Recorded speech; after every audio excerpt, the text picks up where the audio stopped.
નમસ્કાર વિદ્યાર્થી મિત્રો, શ્યામ એજ્યુકેશનમાં આપ સૌનું સ્વાગત છે। આપણે અંગ્રેજીની અંદર ત્રણ સાદા કાળની ચર્ચા કરી ગયા, બરાબર છે? સાદો વર્તમાન કાળ, સાદો ભૂતકાળ અને સાદો ભવિષ્યકાળ। હવે આપણે આગળની ચર્ચા કરવાની છે ચાલુ કાળની, બરાબર? કન્ટિન્યુઅસ ટેન્સીસની।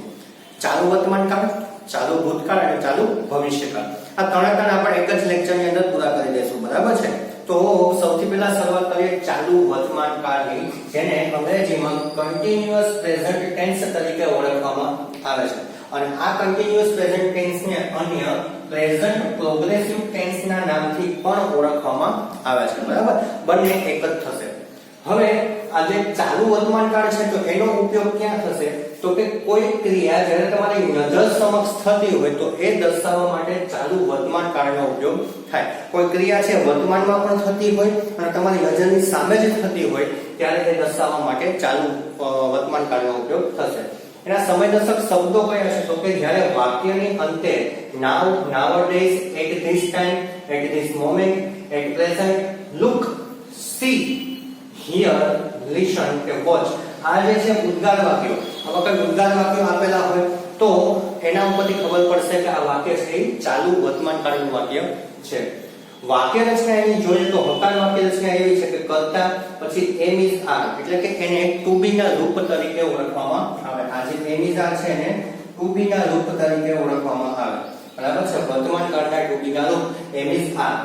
ત્યાર પછી ક્રિયાપદ જે છે એનું આઈએનજી વાળું રૂપ લાગે। હવે આઈએનજી વાળું રૂપ એટલે શું? તો કે રીડ હોય ક્રિયાપદનું રૂપ, તો એનું ચાલુ કાળનું વાક્યમાં રીડિંગ થશે, બરાબર છે? ત્યાર પછી તો કે કર્મ હશે અને અન્ય। હવે નકાર વાક્ય બનાવવું હોય તો નકારમાં કર્તા એમિઝાર પછી નોટ આવી જશે, ત્યાર પછી આઈએનજી વાળું રૂપ કર્મ અને અન્ય।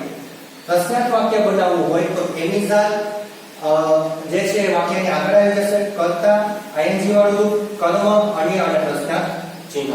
જેમ આપણે સાદા કાળની અંદર પ્રશ્નાર્થ વાક્યોની અંદર WH ની ચર્ચા કરી હતી, એમ અહીંયા પણ એવું થશે કે who હોય તો એની સાથે હંમેશા is આવશે, બરાબર? ત્યાર પછી આઈએનજી વાળું રૂપ, કર્મ, અન્ય અને પ્રશ્નાર્થ ચિહ્ન।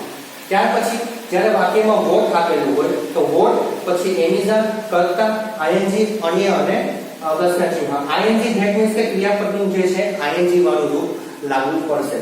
when, where, whom અને why આપેલા હોય ત્યારે એમિઝાર, કર્તા, આઈએનજી વાળું રૂપ, કર્મ, અન્ય અને પ્રશ્નાર્થ ચિહ્ન।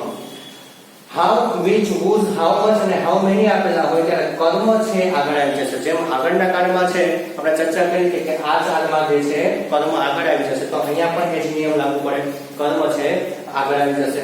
એમિઝાર, કર્તા, આઈએનજી, અન્ય અને છે પ્રશ્નાર્થ ચિહ્ન લાગશે, બરાબર છે? અહીંયા એમિઝ આર જે છે એ કર્તાને અનુરૂપ મૂકવાનું થાય। તો કર્તાને અનુરૂપ એટલે શું? તો કે વાક્યમાં જ્યારે તમને આઈ આપેલું હોય તો આઈ સાથે એમ આવશે, બરાબર છે? હી, શી કે ઈ આપેલું હોય એક વચન તો ઈઝ આવશે, અને એ સિવાયના બાકીના બધા એટલે કે હે, યુ અને વી આપેલા હોય ત્યારે આ આવશે, બરાબર છે?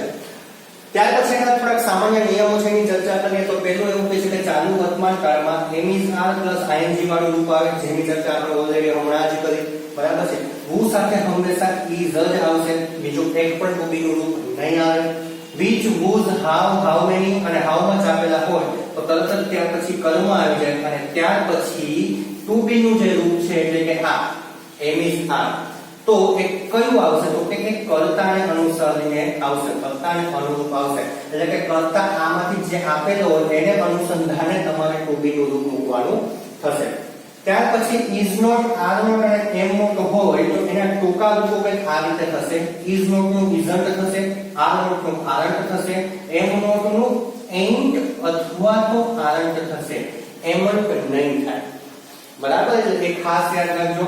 સ્પર્ધાત્મક પરીક્ષાની તૈયારી કરનારા વિદ્યાર્થીઓને આ વસ્તુ છે એ ક્યાં પૂછાય તો કે ક્વેશ્ચન ટેગ નામનો એક ટોપિક આવે છે આપણે, બરાબર છે? એ ક્વેશ્ચન ટેગ ના ટોપિકની અંદર આ વસ્તુ પૂછાય છે કે તમને એમ નોટ આપેલું હોય તો એનું તમારે, એટલે એમાં કેવું હોય ક્વેશ્ચન ટેગમાં કે હકારનું નકાર અને નકારનું હકાર તમારે જવાબ આપવાનો હોય। તો હકારની અંદર એમ આપેલું હોય તો તમારે નકાર આપવો જ પડશે જવાબ, તો ત્યાં તમે એમન્ટ નહીં આપી શકો, ઓપ્શનમાં તમારે એમન્ટ આપેલું જ હશે ભૂલ કરાવવા માટે, પણ એ ભૂલ આપણે નથી કરવાની, એનું એન્ડ અથવા તો આરંભ છે એનું સાચું નકારનું ટૂંકું રૂપ થશે.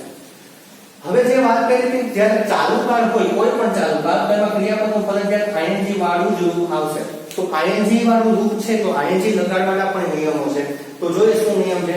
તો કે ing વાળું જે રૂપ છે ને પહેલા તો કહેવાય શું અંગ્રેજીમાં? તો એને પ્રેઝન્ટ પાર્ટિસિપલ એટલે કે વર્તમાન કૃદંત તરીકે એને ઓળખવામાં આવે છે. બરાબર છે. ત્યાર પછી તો કે જો ક્રિયાપદને છેડે ઈ આપેલો હોય તો એ ઈ ને ડુ કરી અને ing લાગે. બરાબર છે.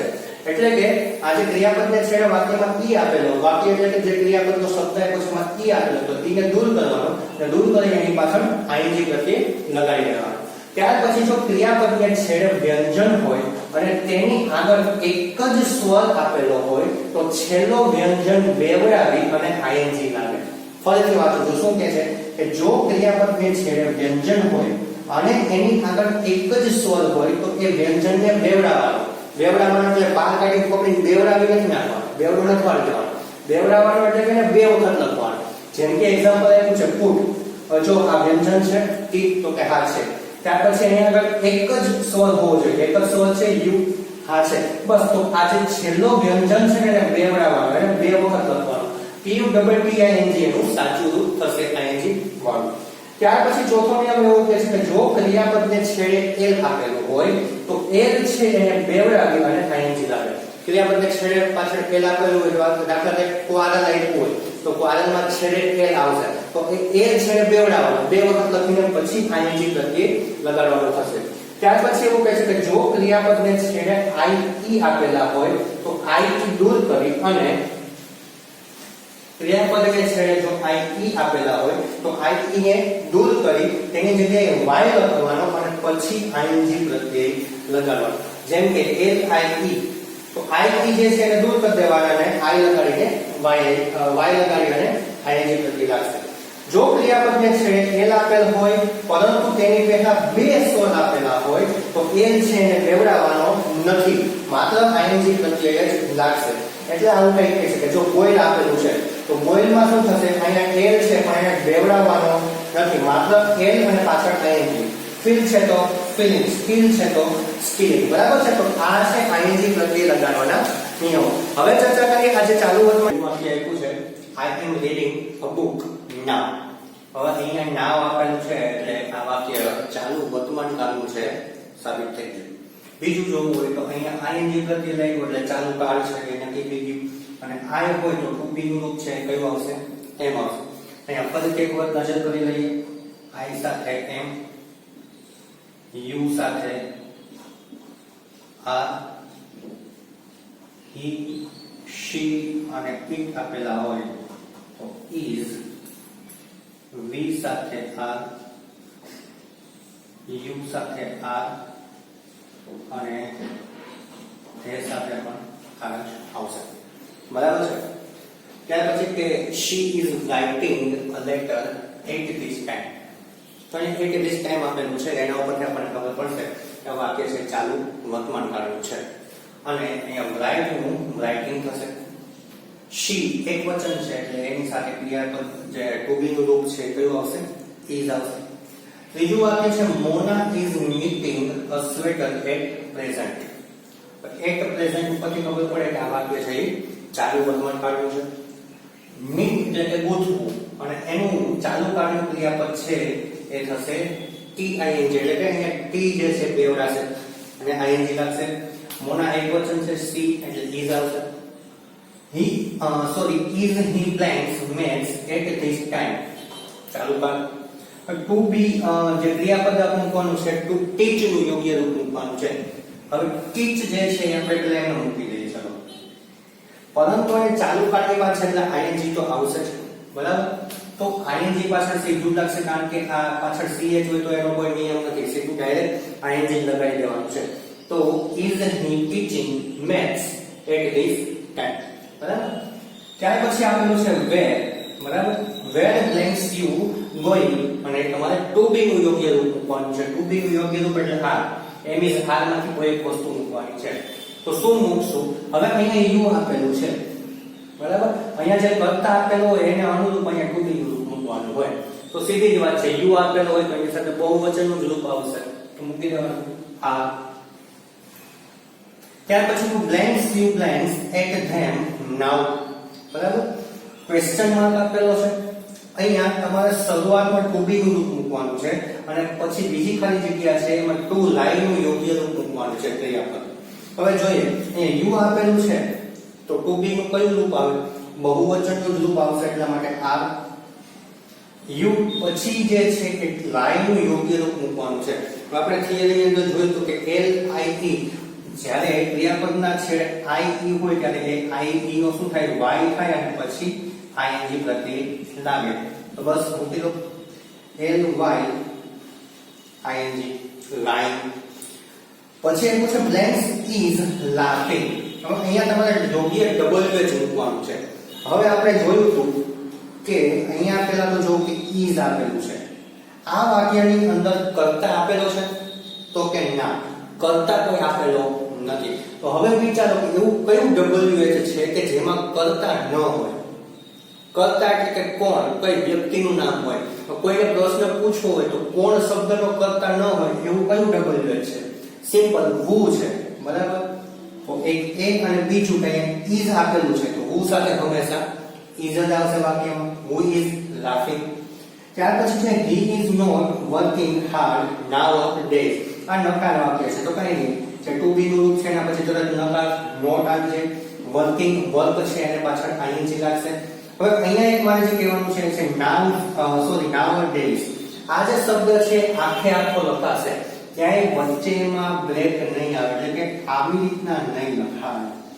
આ ખોટું છે, એને આખો સાથે જ લખવો પડે. તમને એરર ફાઇન્ડ આઉટ કરવામાં આ વસ્તુ મૂકે, બરાબર. કોઈ વાક્યમાં આ રીતનું મૂકેલું હોય અને પૂછવું હોય કે નીચેનામાંથી એરર ફાઇન્ડ કરો, તો નાઉ ડેઝ છે ને આખો શબ્દ છે એ વસ્તુ યાદ રાખવાની. ત્યાર પછી લુક આપેલું છે અને આ જે છે એક્સક્લેમેટરી વાક્ય છે. Look the boys are blanks. To quarrel નું યોગ્ય રૂપ અહીંયા મૂકવાનું છે. તો મેં એવું કીધું હતું કે જ્યારે અંતે એલ આપેલો હોય તો એલ શું થાય? બેવડે ડબલ થાય. તો મૂકી દો ક્વારલિંગ. હવે અહીંયા શું કામ ક્વારલિંગ જ મૂક્યું? તો કે આપણે વાત ચાલુ વર્તમાન કાળની કરીએ છીએ. ચાલુ વર્તમાન કાળની એક વાક્ય રચના છે કે લુક પછી કોઈ વાક્ય આપેલું હોય તો ચાલુ વર્તમાન કાળનું વાક્ય હોય, બરાબર. તો કોરલનું યોગ્ય રૂપ. ત્યાર પછી છેલ્લું વાક્ય છે we blanks drawing a rangoli at this moment. To be નું રૂપ મૂકવાનું છે એની આ વાક્ય. તો વી છે બહુવચન છે અને બહુવચન સાથે હંમેશા શું આવશે? આર જ આવશે સાદા વર્તમાન કાળની અંદર. એટલે કે we are drawing a rangoli at this moment. At this moment છે એ ચાલુ કાળ બતાવે અને ડ્રો છે એને પાછળ આઈએનજી પ્રત્યય લગાડી અને આપણે ડ્રોઈંગ શબ્દ બનાવીએ છીએ ચાલુ વર્તમાન કાળની. ચાલુ વર્તમાન કાળની જે વાત છે અહીંયા પૂરી થાય છે. હવે ચર્ચા કરીએ આપણે ચાલુ ભૂતકાળની.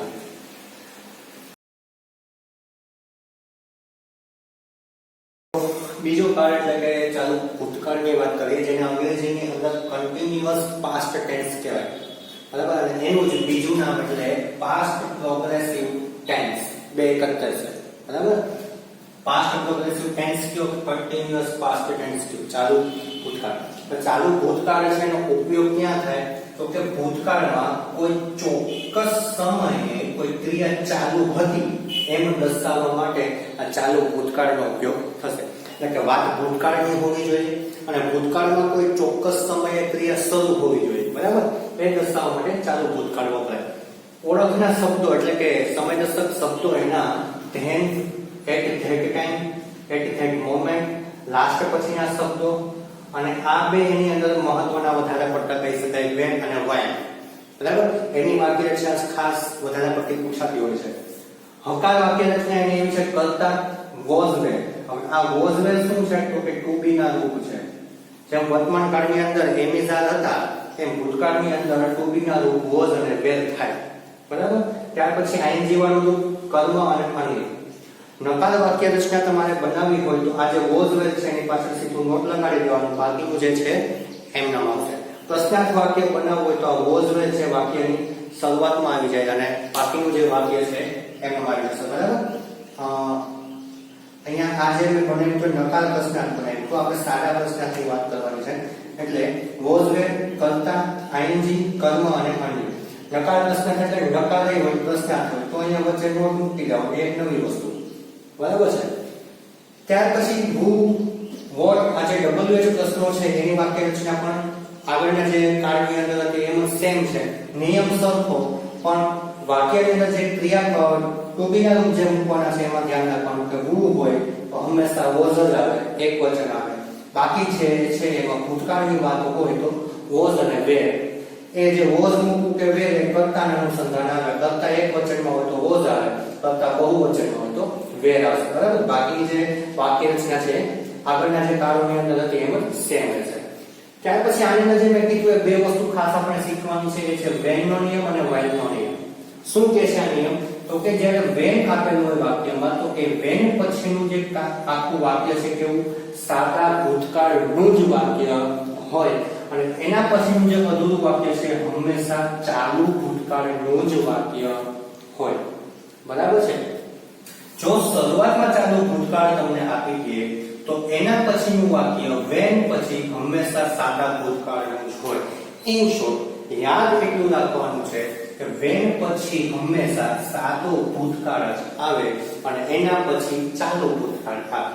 એક્ઝામ્પલમાં આપણે સમજીએ કે જ્યારે તમે ઘરે આવ્યા ત્યારે અમે વાતો કરી રહ્યા હતા. હવે કરી રહ્યા હતા એના ઉપર કેમ લાગે કે વાત ચાલુ હશે, એટલે ક્રિયા ચાલુ હોય એવું દર્શાવે છે. તો શું થયું? જો જ્યારે તમે ઘરે આવ્યા એટલે કે when you came. આ કેમ ઉપરથી ખબર પડે કે વાક્ય કેવું છે? સાદા ભૂતકાળનું છે. તો થઈ ગયું when પછી તરત સાદો ભૂતકાળ. when you came home we were talking. આ where છે ટુ બી નું, બરાબર. અને ટોકિંગ આપ્યું છે એટલે કે ટોકિંગ ક્યારે આવે કે જ્યારે ચાલુ કાળ હોય ત્યારે આઈએનજી ક્રિયાપદના અંતે લાગે તો we were talking. બરાબર. હવે જોઈએ while નો નિયમ. તો અહીંયા while માં એવું કીધું છે કે while પછી હંમેશા ચાલુ ભૂતકાળ હોય અને એના પછીનું વાક્ય કેવું? સાદા ભૂતકાળનું હોય. જો સાદો ભૂતકાળ આગળ આપેલો હોય પછી while હોય તો while સાથે ચાલુ ભૂતકાળ આવશે. વાક્ય જોઈએ કે જ્યારે હું ફિલ્મ જોઈ રહ્યો હતો, આ ચાલુ કાળ કયો? હું જોઈ રહ્યો હતો ત્યારે વીજળી ગઈ. એ સાદો કાળ થઈ ગયો, ક્યારે લાઈટ જતી રહી. અંગ્રેજીમાં એવું થાય કે જ્યારે એટલે કે while I was watching. તો થઈ ગયું ચાલુ કાળનું વાક્ય. ચાલુ કાળની વાક્ય રચના શું છે? એમ ઇઝ આર અથવા તો ભૂતકાળ છે એટલે was were અને પછી ing વાળું રૂપ. તો while I was watching a film the electricity went out. જો ખાલી went આવ્યો એટલે સાદો કાળ થઈ ગયો, સાદો ભૂતકાળ. બરાબર. તો while I was watching a film the electricity went out. ખાલી યાદ એટલું રાખવાનું છે કે when હોય તો સાદો ભૂતકાળ આવે સાથે, અને while હોય તો શું આવશે? ચાલુ ભૂતકાળ આવશે. બરાબર. આ સિવાયનું જે વાક્ય છે એના વિરુદ્ધ કાળ, એટલે અહીંયા સાદા ભૂતકાળનો આવશે અને અહીંયા ચાલુ ભૂતકાળનો આવશે. હવે આ કાળને લગતા જે વાક્યો છે એના ઉપર નજર કરીએ તો I was reading a novel then. આ then ઉપરથી ખબર પડે કે વાક્ય કયા કાળનું છે? ચાલુ ભૂતકાળનું. પછી અહીંયા was આપેલું છે તો I સાથે શું આવે? was આવે. બરાબર છે. એક વચન. રીડિંગ આપેલું છે that means કે ing પ્રત્યય લાગ્યો છે. રીડ શબ્દ જે છે એ ક્રિયાપદને ing પ્રત્યય લાગ્યો કારણ કે ચાલુ કાળની વાત છે. ત્યાર પછી બીજું વાક્ય who was crying in your classroom. પ્રશ્નાર્થ ચિહ્ન આપ્યું છે, પ્રશ્ન વાક્ય પૂછ્યો છે. who હોય તો હંમેશા એક વચન જ મળે એટલે was આવી ગયું. ઓકે. cry શબ્દ છે cry એને ing પ્રત્યય લગાડવાનો નિયમ સીધું જ ing લાગે. બરાબર. કારણ કે y ની આગળ છે વ્યંજન જ છે, સ્વર નથી. ત્યાર પછી when વાળું વાક્ય જોયું કે when you reached at the station. અહીંયા સુધીની ચર્ચા કરીએ. when પછી કેવો કાળ હોય? સાદો ભૂતકાળ. તો ચલો when you reached at the station થઈ ગયું સાદો ભૂતકાળનું વાક્ય. ત્યાર પછીનું વાક્ય કેવું હોવું જોઈએ? હંમેશા ચાલુ કાળનું હોવું જોઈએ. I was waiting for your call. જો waiting ઉપરથી ચાલુ કાળ છે નક્કી થઈ ગયું અને આગળ I was આપેલું છે that means કે આ કાળ કેવું છે? સાદા ચાલુ ભૂતકાળનું વાક્ય છે કારણ કે was ઉપરથી ભૂતકાળ નક્કી થાય. તો when સાથે હંમેશા સાદો કાળ હોય અને એના પછીનું વાક્ય છે ચાલુ કાળનું આવશે. while વાળું વાક્ય જોઈએ તો while Meera was reading a newspaper. જો શું કીધું કે while હોય તો હંમેશા while પછી ચાલુ કાળનું જ વાક્ય હોય, ચાલુ ભૂતકાળ. તો અહીંયા જો while Meera reading ing લાગ્યો એટલે ચાલુ કાળ થઈ ગયો. ભૂતકાળ છે એવું ક્યાંથી ખબર પડે તો કે was આપેલું છે બરાબર, ટુડેનું રૂપ. તો એના પરથી ખબર પડશે કે આ વાક્ય છે ભૂતકાળનું થઈ ગયું. while Meera was reading a newspaper. હવે એના પછીનું વાક્ય છે સાદા ભૂતકાળનું જ હોવું જોઈએ. ચલો જોઈએ. her father went for a walk. જો એ માત્ર went લાગ્યું, walk છે એનું went થયું, સોરી go છે બરાબર. તો ક્રિયાપદ તો એનું ભૂતકાળનું રૂપ થાય went બરાબર. તો એના પિતાશ્રી છે ચાલવા માટે ગયા. તો અહીંયા તમે જોયું કે while સાથે ચાલુ કાળ અને એના પછીનું વાક્ય છે સાદા ભૂતકાળ બરાબર. કે we were doing our homework when our teacher entered the classroom. આપણે આગળનું જે વાક્ય છે ચાલુ ભૂતકાળનું વાક્ય લેવાનું છે. ત્યાર પછી તો કે Kamal saw while the boys were playing. હવે પેલા આને સાઈડમાં રાખો. while પછી હંમેશા કેવું વાક્ય હોવું જોઈએ? ચાલુ કાળનું હોવું જોઈએ. તો ચાલુ કાળ છે કારણ કે ing નહીં, પણ કેવો ચાલુ કાળ? તો કે ચાલુ ભૂતકાળ. વર આપેલું છે, બોયઝ છે બહુવચન છે, બહુવચન સાથે વેર આવે. તો વેર આપેલું છે એટલે નક્કી થઈ ગયું કે while પછીનું વાક્ય ચાલુ ભૂતકાળનું છે. તો while પહેલાનું વાક્ય કેવું હોવું જોઈએ? તો કે સાદા ભૂતકાળનું હોવું જોઈએ. તો કમલ સો, આ સી નું કેવું રૂપ છે? ભૂતકાળનું રૂપ છે. સી એટલે જોવું બરાબર. એના ઉપરથી નક્કી થઈ જાય કે આ વાક્ય છે સાદા ભૂતકાળનું છે, સાદો ભૂતકાળ અને પછી while આપેલું હોય અને એના પછી વાક્ય છે કેવું આવશે? ચાલુ કાળનું એટલે કે ચાલુ ભૂતકાળ બરાબર છે. તો આજે ચર્ચા કરીએ સાદા આપણે જે છે ચાલુ ભૂતકાળની ચર્ચા કરી. હવે પછી આગળ આપણે ચર્ચા કરીએ ચાલુ ભવિષ્યકાળની.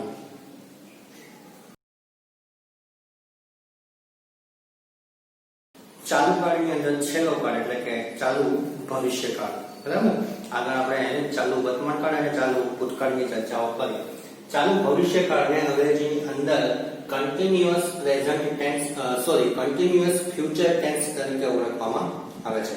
અને એનું જ બીજું નામ એટલે કે ફ્યુચર પ્રોગ્રેસિવ ટેન્સ બરાબર.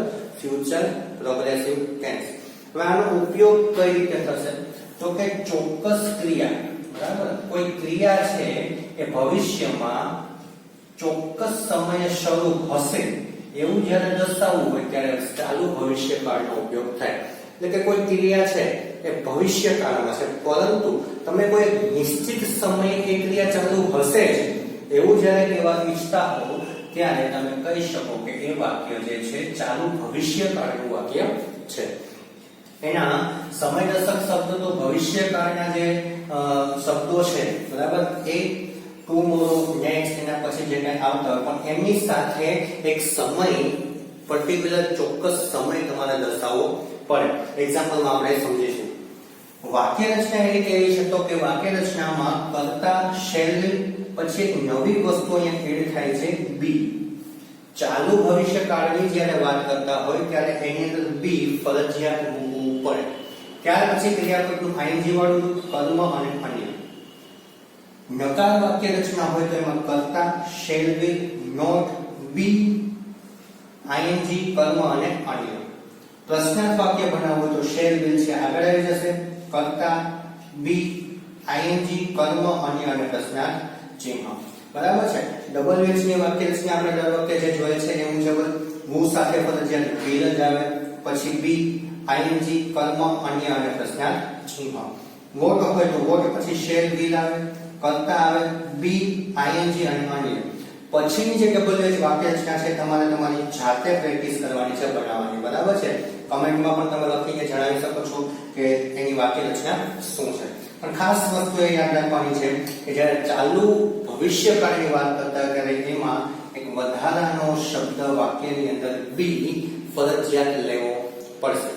ત્યાર પછી એના નિયમોની વાત કરીએ તો જે ભવિષ્યકાળના નિયમો હતા એ મુજબ જ આઈ અને બી સાથે શેલ આવે, હી શી ઇટ ધે અથવા તો યુ હોય તો એની સાથે વિલ જ આવશે.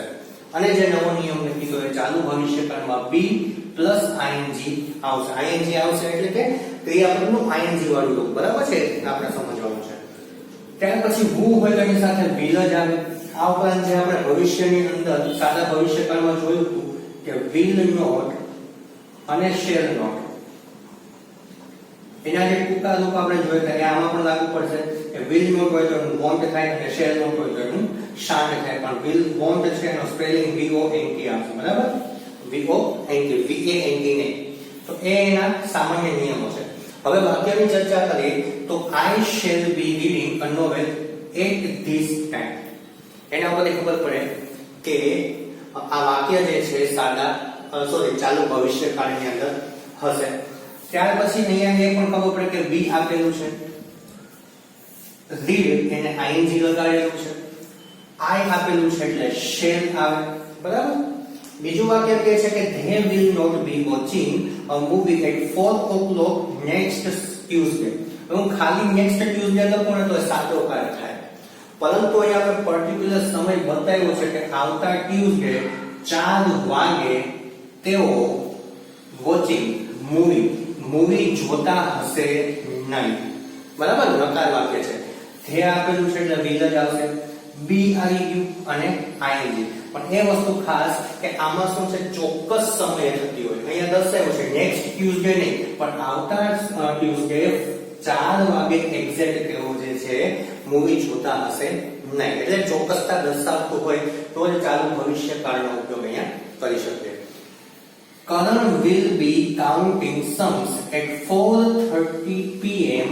tomorrow. જો મેં અહીંયા કીધું ને કે tomorrow વાક્યમાં હોય તો એ ભવિષ્યકાળ કહેવાય, પરંતુ પર્ટિક્યુલર એક સમય દર્શાવેલો હોય કે 4:30 વાગે આવતીકાલે 4:30 વાગે કરણ છે શું કરતો હશે તો કે દાખલા ગણતો હશે, કાઉન્ટિંગ સમ્સ, બરાબર છે?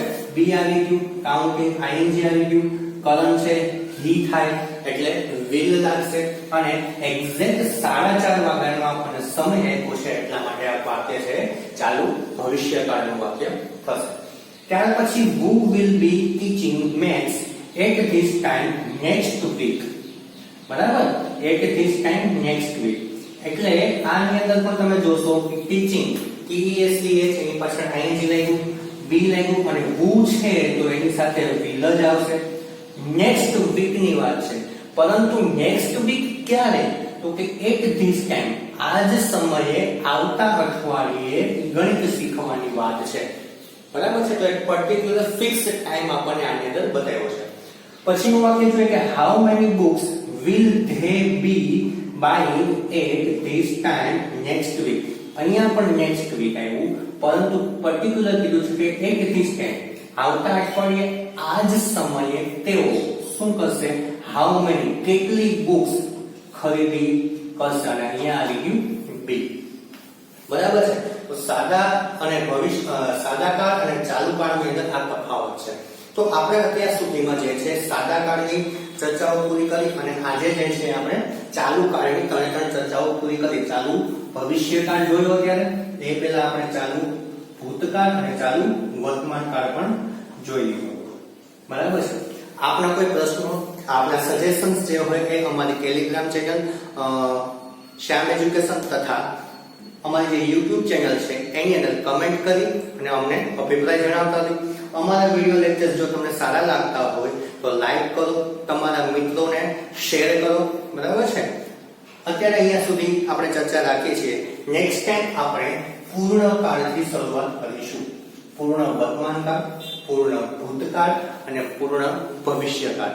એ પણ એક જ લેક્ચરની અંદર આખી ત્રણ બાબતોની ચર્ચા આપણે કરી દઈશું અને પૂર્ણકાળ પૂરા થયા પછી ચાલુ પૂર્ણકાળની ચર્ચા કરીશું, બરાબર છે? ચાલુ પૂર્ણ વર્તમાનકાળ, ચાલુ પૂર્ણ ભૂતકાળ અને ચાલુ પૂર્ણ ભવિષ્યકાળ. આભાર. Thank you very much.